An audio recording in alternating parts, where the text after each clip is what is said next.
When you walk into a beautifully designed house, you rarely stop to stare at the walls and think about the framework holding the place up. Right. You just, walk in, sink into the couch, and trust the architecture. Exactly. It's entirely invisible to you. You just assume it's doing its job. Well, I mean, it's human nature to take structural integrity for granted, at least until something starts sagging. Yeah, and what's wild is what happens when someone decides they just don't like how a certain wall breaks up the living room. Oh, boy.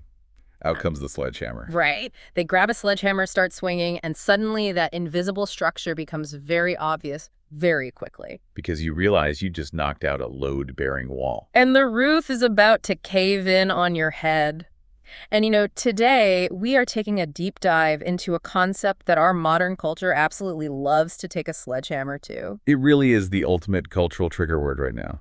It is. I mean, we bristle at it. We write endless think pieces about dismantling it. And that concept is authority. Yeah, authority is viewed with deep, almost reflexive suspicion today. Oh, completely. Our default cultural setting is to assume that any hierarchy, any structure of authority is inherently oppressive. Like it was probably just designed to keep somebody else down.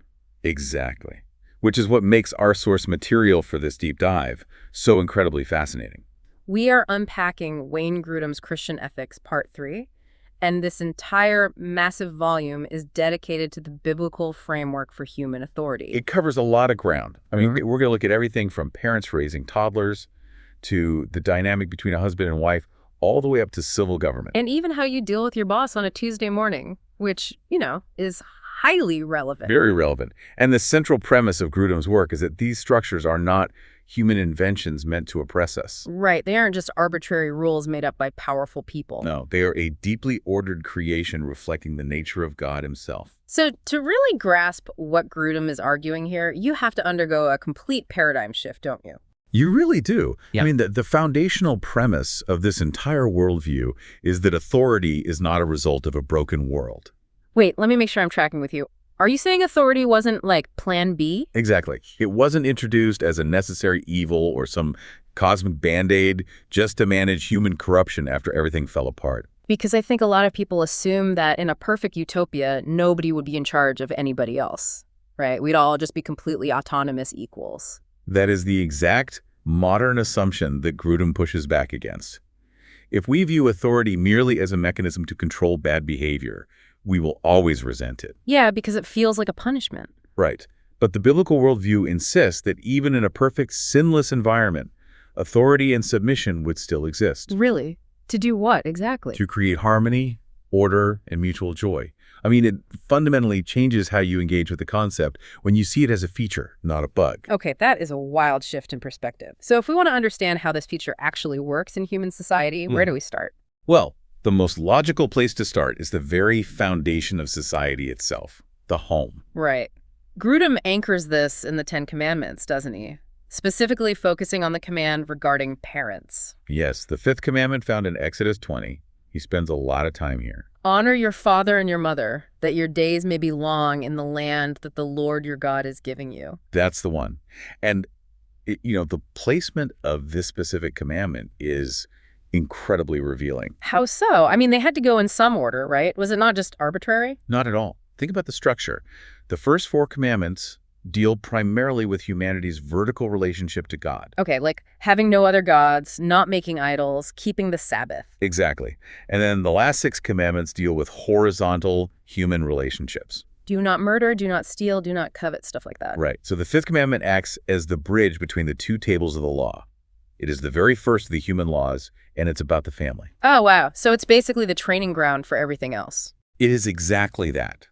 The family is the foundational building block of society. Because parents have a greater influence on the next generation than any government or school ever could. Yes. And Grudem actually brings in the theologian John Calvin here, who observed something profound about this dynamic. Oh, what did Calvin say? Calvin noted that God uses this specific relationship, which is naturally the most amiable and easiest for us to tolerate because of natural affection, to gradually accustom us to all other lawful subjection. That makes so much sense. Like, if you can learn to respect and honor your parents, you are learning the blueprint for how to live all of life in obedience to God. And in harmony with society, yeah. Okay, that makes total sense for a 5-year-old. Obviously, young children need strict direction, but let's pull on that thread a bit because children grow up. They do, and the dynamic has to change. Right. So suppose you have a 30-year-old man who is married, has a mortgage, and is running his own household. How does the command to honor his aging parents still apply? Without stepping on his toes as an independent adult. Exactly. I mean, you can't have parents still running his life. This is a crucial distinction Grudem makes, and it's rooted right in the grammar of the text. There's a massive difference between obedience and honor. Okay, break that down for me. Well, when we look at the Genesis account of marriage, it says a man will leave his father and his mother and hold fast to his wife. So that implies the establishment of a totally new, independent household. Yes. So as a child grows, the dynamic must transition. You move from a child-parent relationship characterized by continuous direction In strict obedience, right? to an adult-adult dynamic. Yeah. An adult son or daughter isn't required to obey their parents' every command regarding how they run their independent lives. It sounds a bit like a CEO stepping down to join the advisory board. Oh, that is a brilliant way to frame it. Yeah, like the CEO used to make all the daily operational decisions, but now they only offer counsel, and usually only when the new leadership asks Jane for it. Exactly.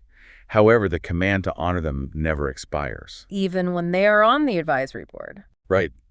When God gave the 10 Commandments, he wasn't just talking to the toddlers of Israel. He was speaking to the entire adult assembly. So what does that lifelong honor actually look like in practical modern terms? Well, it looks like treating them with deep respect, deference, and seeking their wisdom. But Grudem gets very specific about the physical and financial realities of the aging process. Oh, this is where it gets incredibly practical. Yes. As parents grow older, adult children have a profound God-given responsibility to ensure they are cared for. He references the Apostle Paul here, right? Writing to Timothy. He does. Paul writes to Timothy about how the church should handle widows. He explicitly states that if a widow has children or grandchildren, it is their duty to step up. So they shouldn't just dump the responsibility on the church or the state. Exactly. They need to show godliness to their own household first and make some return to their parents. I remember reading something in the source material where Paul uses incredibly intense language about this, something about denying the faith. It is arguably one of those intense warnings in the New Testament epistles. Paul says that anyone who does not provide for his relatives, and especially for members of his household, has denied the faith. Wow. Denied the faith. That is strong. And he adds that such a person is worse than an unbeliever. Worse than an unbeliever, just for not taking care of their aging parents. Yes. It underscores just how seriously the biblical worldview takes this familial structure. It's not optional.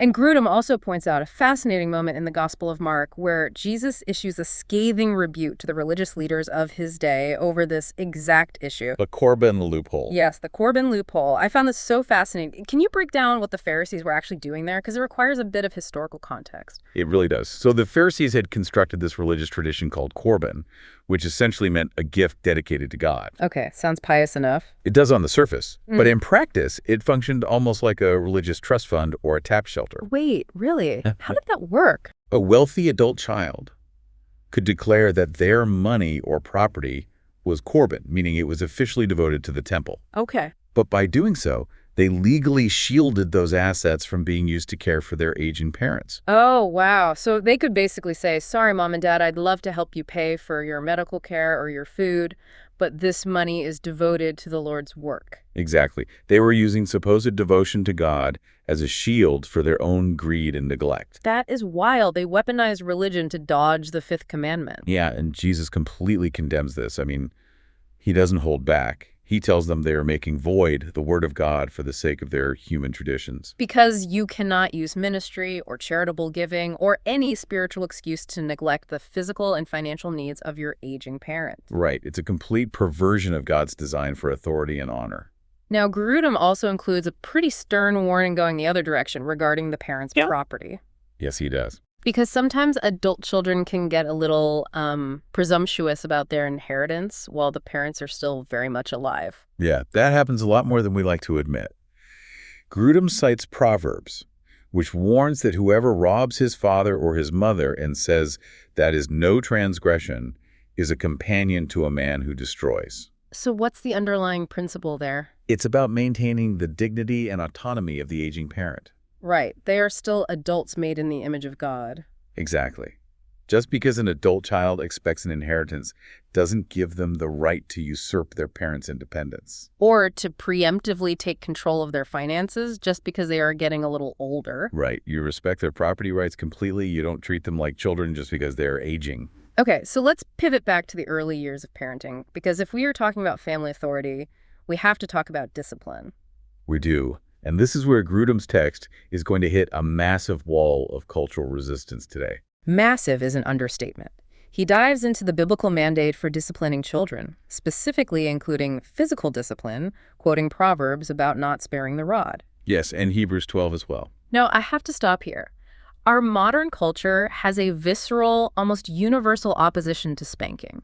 It absolutely does. I mean, half of Europe has outlawed it entirely, classifying it straight up as child abuse. So how does Grudem's theological framework possibly justify physical force against a child in the modern era? To understand this, we have to pull back and look at the underlying worldview regarding human nature itself. Okay, because every approach to parenting is built on an assumption about what a human being fundamentally is, right? Exactly. If you get the starting point wrong, the whole framework collapses. So what is the modern secular assumption about a child's nature? Much of modern secular psychology operates on what you might call an expressive theory of human development. Meaning what? It assumes that a child is born inherently good. They're essentially a blank slate or, a beautiful, unblemished painting. So society is what messes them up. Right. The theory suggests that any negative behavior is simply the result of external societal pressures. Or stifled emotions. Or parental judgments that are smudging that perfect painting. Therefore, the child simply needs to express their inner feelings, and the parent's job is mostly just to validate and affirm them. But the biblical worldview doesn't buy that for a second. Not at all. It operates on a radically different premise regarding human nature. It goes back to the fall, doesn't it? Yes. It understands that children, like every single human being since the fall of mankind, inherit a deeply ingrained natural tendency toward selfishness, rebellion, and sin. Total depravity. Exactly. The book of Proverbs literally states that folly is bound up in the heart of a child. It's not just a societal construct, it's a condition of the heart. Because of that inherent bent toward irrational rebellion, Grudem argues that reasoning and negotiating with a child are not always sufficient to restrain their darker impulses. Right. Any parent who has tried to logic with a toddler having a complete meltdown in the middle of a grocery store aisle knows exactly what I mean. Oh, completely. You can't negotiate a peace treaty with a 3-year-old who is throwing a tantrum because you won't let them eat dog food. It is completely irrational. It really is. And in those moments of willful, defiant rebellion, the biblical text argues that physical discipline administered as temporary, controlled pain is a necessary mechanism. It is a mechanism designed to correct the child's trajectory. Now, we have to be extremely clear about the boundaries Grudem outlines here because they are vital. Yes, let's emphasize this. This physical discipline must be administered wisely, with deep restraint, and always, always out of love. Never out of anger? Never. It can never result in physical injury, and it can never be administered out of parental rage, loss of temper, or, drunkenness. Because that crosses the line into actual abuse, which the Bible fiercely condemns. Precisely. In fact, Paul warns fathers in Colossians not to provoke their children to anger lest they become discouraged. But Grudem's broader point, drawing on that biblical worldview, is that abandoning physical discipline entirely is actually a subtle form of child abuse, isn't it? Yes, because if you allow an irrational, rebellious nature to take root and harden in a child's character simply because you refuse to correct it swiftly, you are setting them up for a lifetime of societal conflict and spiritual ruin. It reminds me of the passage in Hebrews where it talks about discipline yielding the peaceful fruit of righteousness. The temporary discomfort is meant to produce long-term character. And this ties directly into the broader mandate for parents, which isn't just about stopping bad behavior, but actively forming a child's worldview. Right. Grudem spends a significant amount of time on the concept of instruction, rooting it deeply in Deuteronomy 6. Which places the ultimate responsibility for a child's education squarely on the parent's shoulders. It does. And that opens up a huge can of worms regarding schooling in our modern context. It really does. Grudem breaks down the 3 main options today: public school, Christian school, and homeschooling. and he approaches it quite methodically. He seemed fairly balanced in looking at all three, though the underlying worldview definitely leans in a specific direction. Well, he objectively looks at the arguments. For public schooling, the argument is often about being salt and light in a secular environment, exposing children to the real world. Or just utilizing better academic or athletic resources. Right. But Grudem raises a massive caution flag regarding the sheer volume of influence. Yeah, this is a heavy point. Think about the time commitment. If a child spends 30 to 40 hours a week being educated in a system that intentionally and systematically excludes God from every single subject. Whether it's biology, history, literature, everything. Exactly. Can a parent truly say they are bringing that child up in the discipline and instruction of the Lord as Ephesians commands? That is a tough question for a lot of parents, because if the curriculum operates on the premise that God doesn't exist or just isn't relevant to the universe, it's actively teaching a secular worldview by omission. That is the core concern. You cannot have neutral education. It's always forming a worldview. So what about the other options? On the flip side, Christian schools offer an environment where every teacher models the faith, aiming to fulfill Jesus' teaching that a fully trained disciple will be like his teacher. And then there's homeschooling, which Grudem notes often yields exceptional academic results. It is the most direct, literal application of the Deuteronomy 6 model, where parents are the primary daily instructors. Did Grudem mandate one specific path? Like, did he say, thou shalt homeschool? He doesn't. He acknowledges the complex realities families face. Like financial constraints, single-parent households, and just varying local options. Exactly. However, the non-negotiable principle he establishes is that parents can never outsource their ultimate authority and responsibility to the state. Meaning, even if they utilize public school, they are still on the hook. Yes. Even if a child is in public school, the parent is the one accountable before God for what that child is learning. They have to actively counter the secular narratives. He even favorably mentions government school vouchers as a mechanism for this, right? Yeah, he does. Seeing vouchers as a way that rightly empowers parents to direct their children's education without being financially penalized by the state for seeking an alternative. Okay, so if human nature is so inherently flawed that it requires this intense level of parental discipline and instruction to maintain order in a home. Where are you going with this? Well, what happens when those children grow up and get married? Yes. When you have a relationship between two flawed adults, who breaks the tie? How does authority function between two absolute equals? This moves us into a truly fascinating exploration of equality and the complementarian view of marriage. And if people were bristling at the concept of parental authority, this is where the cultural sledgehammer really starts swinging. It really is. The modern world heavily favors a completely egalitarian view of marriage, where there are no distinct roles and authority is purely a 50-50 split. But Grudem starts his argument in a place that completely affirms human dignity, doesn't he? He points straight back to the beginning, Genesis 1:27. So God created man in his own image. In the image of God, he created him. Male and female, he created them. Both male and female are made equally in the image of God. No caveats, no asterisks. That is the bedrock of the entire biblical view of gender and marriage. It is. To be created in the image of God is an incomprehensible privilege. I mean, it's a status not even granted to angels. And Grudem is emphatic that this truth fundamentally destroys all historical forms of male dominance, chauvinism, polygamy, or any system that treats women as second-class citizens. Yes, men and women share absolute equality in their worth, their dignity, and their value before God for all eternity. Okay, I love how clear that is. But here's where my brain gets stuck and where I think a lot of listeners are going to pause. Go ahead on me. If a husband and wife are entirely equal in value and intellect and dignity, how can Grudem then argue for male headship in the home? It sounds contradictory to the modern ear. It does. Doesn't the very nature of authority imply that the person in charge is somehow superior or smarter or more valuable? In a fallen secular framework, yes. Authority is almost always tied to power or superiority in our world. Right, like the guy in the corner office makes more money and is deemed more important than the mailroom clerk. Exactly. But the biblical worldview flips this entirely by pointing us to the most profound mystery in all of theology. Which is? The nature of the Trinity itself. Okay, break this down for me. How on earth does the Trinity explain human marriage?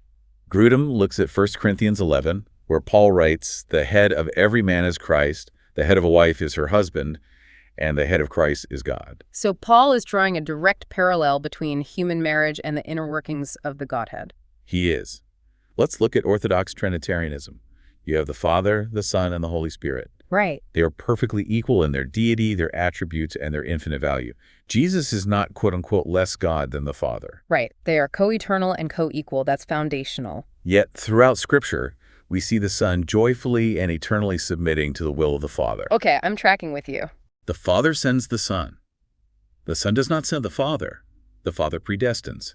The Son perfectly obeys and fulfills that plan. So Christ submits to the Father's authority. Yes, but that submission is not a flaw in Christ. It doesn't make him inferior or less valuable. Wow. His submission is a divine, eternal virtue. It is part of his glory. That is a staggering paradigm shift. I mean, we usually think of submission as a sign of weakness or just a necessary evil when we don't have enough power to get our own way. Exactly. But you are seeing that submission to rightful authority is actually modeled by the creator of the universe. Therefore, Grudem argues equality of worth and a difference in role can coexist perfectly in a human marriage. Because they coexist eternally within the Trinity. A wife's submission to her husband's leadership has absolutely nothing to do with her being inferior. Just as Christ's submission to the Father has nothing to do with him being inferior. Precisely. It is a beautiful, deeply ordered design. So if this is a beautiful design, where do egalitarians say the idea of male headship came from? Because they read the same Bible. Egalitarians generally argue that male headship was a tragic result of the fall in Genesis 3. So they view it as part of the curse. Right. They view it as a curse that entered the world along with sin, and therefore they argue that Christ's redemption is meant to abolish headship and restore a marriage of mutual submission without distinct roles. But Grudem's complementarian view rejects that completely. He does. He argues headship was established before sin even existed in the world. And he uses a very precise historical grammatical approach to pull out multiple indications from Genesis 1 and 2 to prove this. What were some of the most compelling points there? He lists about 10 indications, but a few stand out as particularly crucial. First is simply the chronology of creation. Adam was created first, and then Eve was created to be a helper fit for him. Right. Now, we might read that as just random historical trivia, but the Apostle Paul relies heavily on this exact sequence in 1 Timothy 2. Arguing that the order of creation actually established a pattern for human history. Exactly. Then Grudem brings up the concept of federal representation, which is massive. Federal representation, that sounds like a legal term. It is a legal theological concept. Think of an ambassador representing an entire nation. The biblical text points out in 1 Corinthians 15 that in Adam all die, not in Eve all die. Even though Eve actually ate the fruit chronologically first. Right. But Adam bore the primary accountability as the representative head of the human race. When God walked into the garden after they sinned, he didn't call out for Eve. He called out, "Adam, where are you?" God held the husband primarily accountable for the moral conduct of his family. That indicates a pre-existing leadership structure. Grudem also spent time analyzing the naming of the woman, which I found really interesting because we totally missed the cultural context of that today. We do. In Genesis 2, Adam declares, "She shall be called woman." And why does that matter? In the original Hebrew context of Genesis, the act of naming something, whether it's God naming the day and night or Adam naming the animals, is always an act performed by the one who possesses authority over the thing being named. Oh, wow. So the fact that Adam names the woman whispers of a pre-existing leadership role before the fall even happened. Yes, it's woven into the very fabric of the creation narrative. Okay, so if male headship was the perfect, flawless design before anyone ever ate an apple, what exactly did the fall do to marriage? It brought chaos. Because Genesis 3.16 is the famous verse everyone points to. God says to Eve, "Your desire shall be contrary to your husband, but he shall rule over you." This is where we have to look really closely at the underlying grammar, specifically the Hebrew word teshuka, which is translated as desire. Right, because for a long time, people assumed this meant a romantic or sexual desire, like she will just want to be around him. But Grudem compares this exact Hebrew word to its parallel usage, just one chapter later in Genesis 4.7. And what happens there? God is warning Cain about his anger. And he says that sin is crouching at the door, and its desire is contrary to you, but you must rule over it. Well, sin obviously doesn't have a romantic crush on Cain. No, it doesn't. Sin wants to consume him. It wants to dominate and overpower him. So applying that same meaning back to Genesis 3.16. The curse on Eve is that she will have a hostile, aggressive impulse to oppose, resist, and usurp her husband's leadership. Oh, wow. And the curse on Adam. It is found in how he responds to that usurpation. The text says he shall rule over her, utilizing the Hebrew word mashal. And what does mashal imply? It regularly refers to ruling by forceful power, strength, or even harshness. This is a total light bulb moment for me. The fall did not invent male headship. The fall distorted it. Yes, it twisted beautiful, servant-hearted leadership into harsh tyranny, and it twisted joyful, intelligent submission into aggressive rebellion. That explains so much of human history. It really does. And when you look at the New Testament commands regarding marriage, like Paul telling wives to submit to their husbands and telling husbands to love their wives and not be harsh with them. Those aren't new, oppressive rules. No, they are commands to reverse the curse. Christ is calling believers to undo the rebellious impulse and the harsh tyranny and to restore the pre-fall harmony in their homes. To make this incredibly practical, Grudem includes this brilliant visual aid in the text called the marriage matrix. Yes, I love this chart. It maps out the specific errors spouses make when they drift away from the biblical ideal, driven by that Genesis 3 curse. It's a very helpful diagnostic tool. It essentially breaks down into aggressive errors and passive errors for both spouses. Okay, let's walk through it. On the side of aggressive errors, you have the husband acting as the tyrant. Right. He is harsh, selfish, domineering, and micromanages his wife. He confuses biblical headship with being a dictator. And on the wife's side, the aggressive error is the usurper. Exactly. She resists his leadership at every turn, creates constant conflict, belittles him in public or private, and fights for control of the household. It's a constant power struggle. But the passive errors are just as destructive, aren't they? They absolutely are. The passive error for the husband is becoming the wimp. The wimp. What does that look like? He completely abdicates his leadership. He sits on the couch and watches television while the family falls apart. He doesn't step up. Right. He doesn't protect them. He doesn't lead them spiritually. He just checks out and lets his wife bear the entire burden. And the passive error for the wife is becoming the doormat. Yes. She offers no wisdom. She tolerates unacceptable or even sinful behavior. She completely erases her own valuable insights, intellect, and personality. Just saying, whatever you want, dear, and offering no pushback when he's making a terrible decision. Exactly. Both the aggressive extremes and the passive extremes are tragic distortions of God's design. So what is the biblical ideal? It sits right in the center of that matrix. It is loving, humble headship from the husband, meeting joyful, intelligent submission from the wife. They communicate, they share wisdom, they defer to each other out of love. But ultimately, the husband bears the weight of the final responsibility and decision-making before God. And as Ephesians 5 reveals, this entire structure isn't just about having a happy life. It exists as a profound mystery pointing to the ultimate reality of the universe. The relationship between Christ and his church. It is a breathtaking vision of what marriage is supposed to be. It really is. But, the home isn't the only sphere where we interact with authority. What happens when people step outside their front doors? The stakes get even higher. Right. If parents are there to restrain the sinful nature of a child who restrains the guy down the street who decides he wants to steal my car or harm my family. This brings us directly to the realm of civil government. And Grudem traces the origin of human government back to a very specific moment in biblical history, right after the global flood in Genesis 9. Yes, this is a foundational text for political theology. God is speaking to Noah, right? And he gives a very intense mandate. Whoever sheds the blood of man, by man shall his blood be shed, for God made man in his own image. That is the seminal mandate for civil government. Wait, just that one verse? Yes. By authorizing human beings to execute the ultimate punishment, taking the life of a murderer, God implicitly authorizes lesser punishments for lesser crimes. Okay, I see. He establishes the institution of the state with the explicit mandate to require a reckoning for human blood. And the reason given is paramount. Because human beings bear the imago Dei, the image of God. Violence against a human is an affront to God's own image. And the state is instituted to exact justice for that affront. Exactly. I see where this is going, but I have a major question here, and I think a lot of Christians struggle with this. Go ahead. In the Sermon on the Mount, Jesus gives very clear instructions to his followers. He says, "Do not resist the one who is evil, but if anyone slaps you on the right cheek, turn to him the other also. The pacifist dilemma. Yeah. If Christians are explicitly commanded to turn the cheek and love their enemies, how can a Christian support a government that wields a sword and executes criminals? Or even serve in that government? That is a tension that has puzzled believers for centuries.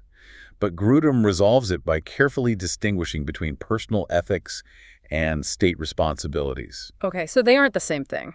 No. When Jesus is speaking in Matthew 5, he is providing principles for individual, personal conduct.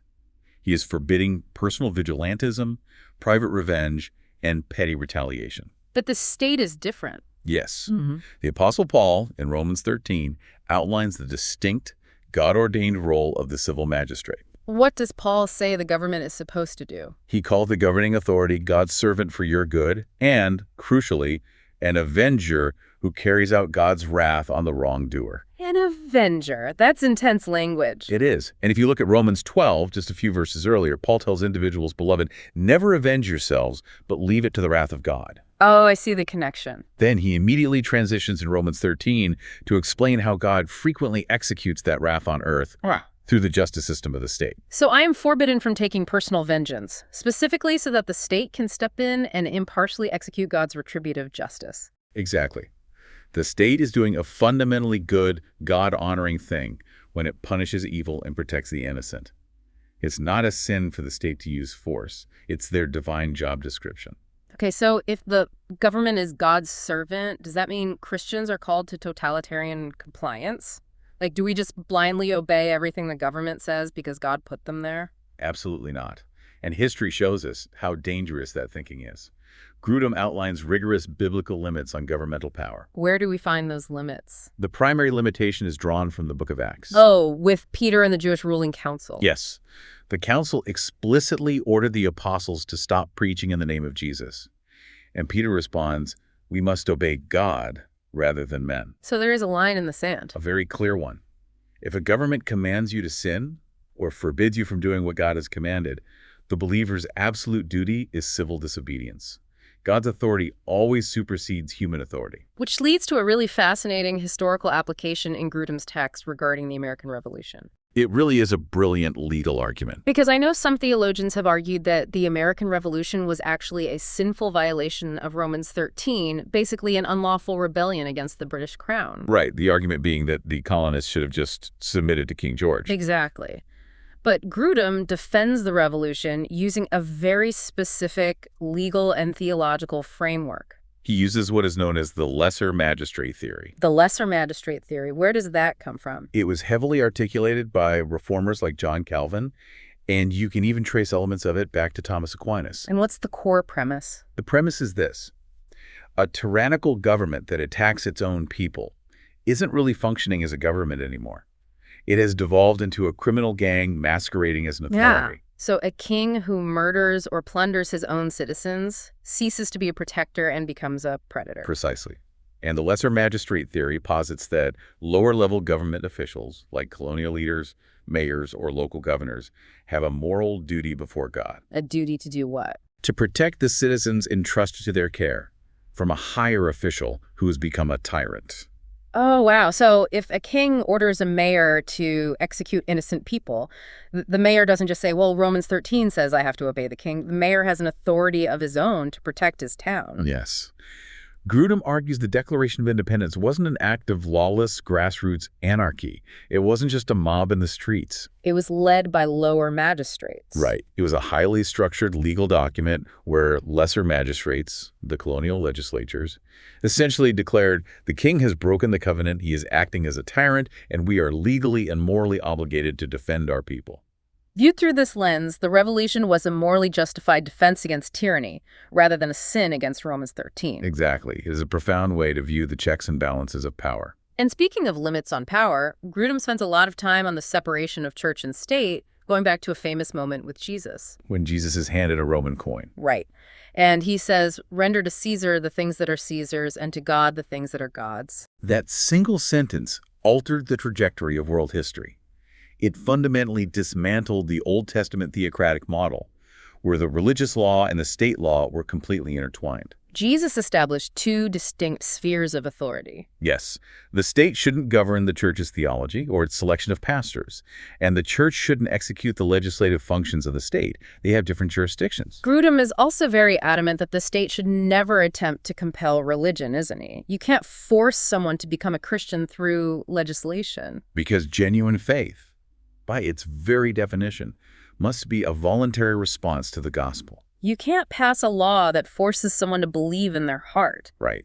Jesus actually rebuked his disciples when they wanted to call down fire from heaven to consume a Samaritan village that rejected him. You cannot use state coercion or fire from heaven to enforce belief. But Grudem balances this by exploring a vital theological constraint regarding what the law can and cannot achieve, right? Let's pull on that thread. What is the limitation of the law? It goes back to our earlier discussion on human nature, the innate depravity of the human heart. Right, because laws can't fix that. No. The government, no matter how perfectly crafted its laws are, cannot save a single human soul. It cannot fundamentally change a person's desires. You can pass laws outlawing murder, but you cannot legislate the hatred out of a man's heart. Exactly. Yeah. Only the gospel of Jesus Christ and the regenerating work of the Holy Spirit can take a heart of stone and turn it into a heart of flesh. The state is powerless to do that. So if the law can't save anyone, why should Christians even care about politics? I know people who say, we can't legislate morality, so believers should just stay out of government entirely and focus on preaching the gospel. Grudem fiercely pushes back against that retreatist mindset. He points out that while the law cannot save you, the law acts as a powerful restraint on external evil. And it deeply influences the moral fabric of a nation. Absolutely. Rulers who frame injustice by statute actually encourage wickedness in the culture. Good laws, on the other hand, protect the vulnerable, restrain the corrupt, and reflect God's moral standards to the public. So the law acts as a teacher. Yes. Therefore, Christians have a profound, neighbor-loving duty to advocate for just laws, even while fully knowing those laws are not the ultimate savior of society. That is such a helpful balance. Okay, that covers the massive macro-level stuff, the state, the sword, the revolution. But let's bring this down to earth for a minute. Let's do it. Because most of us aren't debating the Supreme Court or leading a revolution on a Tuesday morning. We are dropping our kids off at school, talking to our pastors, and dealing with our bosses at work. The daily grind. Exactly. How does this biblical framework govern our daily, very ordinary lives? Grudem dedicates significant time to the workplace, drawing parallels from the New Testament instructions given to masters and bondservants. Okay, we need to pause and clarify this immediately, because words like slave or bondservant in an English Bible carry an immense, horrifying amount of historical baggage, particularly in a Western American context. It absolutely does, and Grudem is very careful to address this context. We have to look at the history. What's the difference? The first century Greco-Roman doulos, which is often translated as bondservant, was functionally very different from the horrific, race-based chattel slavery of the 17th to 19th century transatlantic slave trade. How so? Because people just hear the word and assume it's the exact same thing. Right, but in the Roman system, bondservants were often highly educated individuals. They were doctors, estate managers, accountants, or teachers. Oh, wow. They could own their own property, they could earn wages, and many eventually bought their own freedom. Now, the New Testament never condones the institution of slavery itself. In fact, Paul explicitly condemns men stealers or slave traders in 1 Timothy 1, right? As being contrary to sound doctrine. Yes, absolutely. But the apostles were addressing the reality of the societal structure that existed at the time. Therefore, the dynamic between a first-century master and a bondservant is the closest biblical analogy we have for modern employers and employees. So when Paul writes to Titus about how bondservants should act, he says they should be well-pleasing, not argumentative, and they should not be pilfering. Right. If we translate pilfering into modern office life, what are we actually talking about? We're talking about fundamental integrity when nobody is watching. Like stealing office supplies. Exactly. It means you aren't stealing K-cups from the break room. You aren't billing a client for an hour you spend scrolling through TikTok. You aren't handing out free merchandise to your friends if you work retail. And not being argumentative means you aren't constantly undercutting your boss or gossiping about management. Right. It's about honoring the authority structure of your workplace. That is really convicting. But Grudem points out that Paul provides a staggering motivation for this kind of mundane, daily integrity. He does. Paul tells the Colossians to work heartily, as for the Lord and not for men. As for the Lord. Yes. If you are a Christian employee, your ultimate boss is not the regional manager in the corner office. Your ultimate boss is Jesus Christ. That completely changes how you view a Monday morning. It radically elevates secular, mundane work. Whether you are creating a spreadsheet, turning a wrench, or teaching a math class, you are doing it as an act of spiritual worship for the glory of Christ. So what happens when the earthly boss is a tyrant? What if they are unjust or abusive or breaking the law? Grudem acknowledges that we live in a society with legal protections, and an employee can and should seek legal recourse or simply find a new job if a boss is acting unlawfully. We aren't trapped in these jobs. No, but in situations where there is no immediate human remedy or you're just dealing with a very difficult personality, the believer isn't left in despair. What do? They can endure patiently, trusting that Christ is the ultimate impartial judge.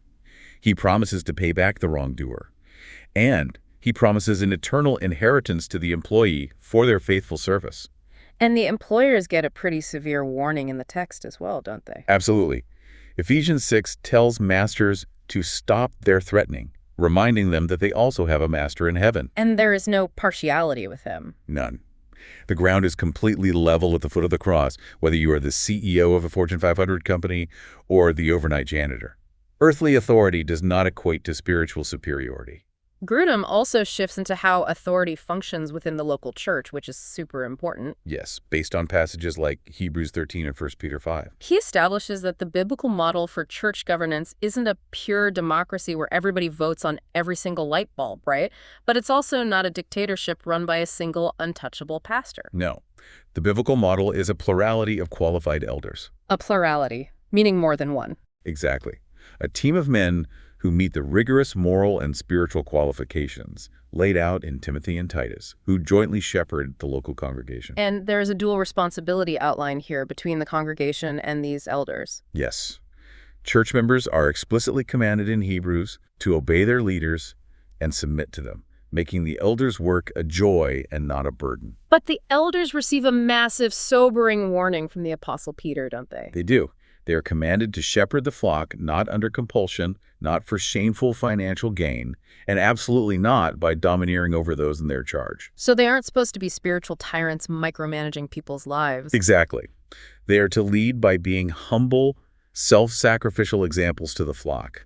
It is supposed to be servant leadership that mirrors how Christ laid down his life for the church. It is incredible to see how cohesive this entire framework is. It really ties everything together. It does. I mean, we've traced authority from the very nature of the Trinity down into the foundational crucible of the family, where parents have a heavy responsibility of restraining sin and shaping a child's worldview. Right, and we've unpacked the mystery of marriage, where absolute equality in value meets the beautiful dynamic of humble headship and joyful submission. We examine the weighty, God-ordained responsibility of the state to wield the sword for justice, to restrain external evil, yet always limited by the higher authority of God. And we brought it all down to the daily grind of the workplace and the local church, where how we submit to our earthly bosses and our pastors is actually a direct reflection of our submission to Christ. When authority functions the way God designed it, it isn't a necessary evil. Not at all. It is a grace. It is the architecture of a flourishing society.